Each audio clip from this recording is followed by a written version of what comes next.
Imagine the average high school student named Todd. Todd has a big final this week. What is he gonna do? Oh, he has an idea. He's gonna play video games and scroll on social media? Okay, a couple days have passed. Now it's time for grinding, right?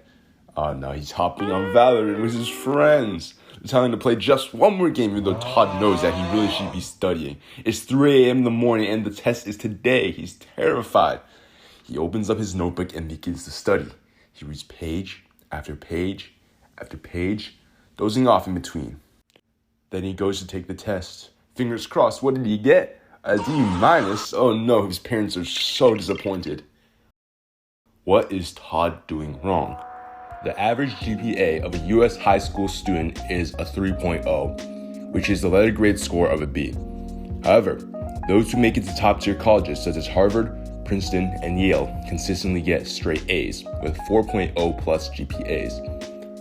Those who are academically successful aren't just born smart or are lucky on every single test they take. Rather, they have created a system that allows them to do quality and efficient work. Today, I'm going to share with you academic tips to help you get that 4 plus GPA. Tip number 1 is to minimize time wasted.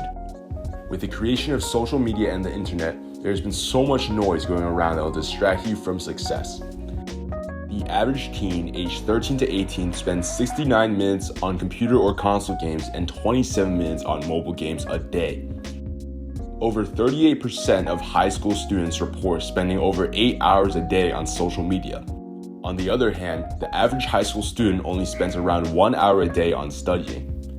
The average high school who gets 3.0 GPA spends an overwhelming amount of time on brain-numbing social media and video games compared to actual productive studying. Compare that to a top-tier Ivy League student who spends an average of 50 hours a week doing academic work. Time-wasting activities will get nothing done.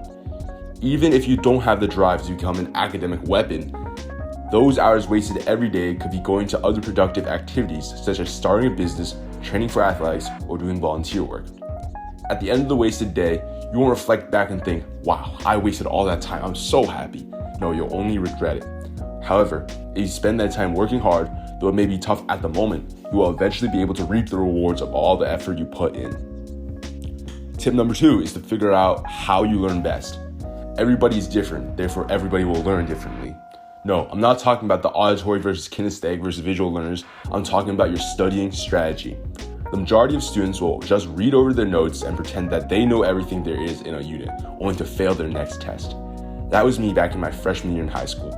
During the first semester, I only reread my notes from class and called it a day. Though it carried me through middle school, it made me underperform in high school. However, during the second semester, I began implementing the Feynman technique, which got me all A's. Though the Feynman technique worked for me, it may not work for you. There are numerous studying techniques out there such as mind mapping, Leitner system, and Pomodoro technique. There's no one strategy that will work for everybody because we all have our strengths and weaknesses. If you have been consistently getting below an A- on your last few exams, an actionable step is to try switching up your studying technique and analyzing your results. As Albert Einstein said, insanity is doing the same thing over and over and over and expecting different results. If some studying method isn't working, switch it up. YouTube channels such as Mike D can provide insightful studying tips and habits. My final tip is to hang out with those who are already academically successful.